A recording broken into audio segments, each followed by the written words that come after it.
desviar, que ele possa permanecer, porque o Salmo 127 diz que os filhos são herança do Senhor, e nós, tudo que eu procuro, que a gente vive, aquilo que nós vivemos aqui, eu procuro fazer o melhor, para que eu possa deixar algo de valor para os meus filhos.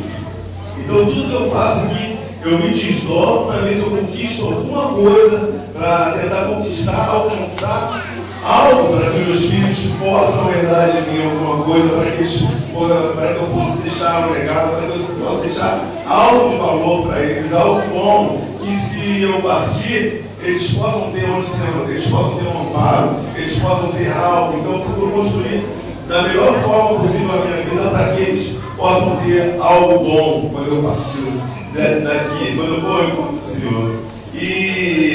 Mas o Isaac, assim como nossos filhos, nós consagramos a Deus. E consagrar quer dizer colocar a serviço de Deus. Então nós consagramos, porque eles não são nossos, eles são herança do Senhor. Para que quando nós partimos dessa vida, os nossos filhos estejam no caminho do Senhor, e eles jamais se desviem do caminho do Senhor. Ainda que venham tribulações e tempestades, mas eles vão estar alicerçados, porque nós vamos conduzir, nós vamos fazer com que eles conheçam o Deus que nós servimos, que eles possam conhecer o Deus que vocês servem, que vocês possam ensinar a ele realmente tudo que ele precisa saber. Ele queria só que preste atenção. Para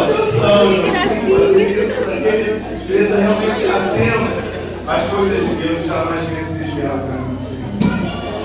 Ele possa crescer em estatura, em saúde, em sabedoria, em graça diante de Deus. Amém? Ah lá,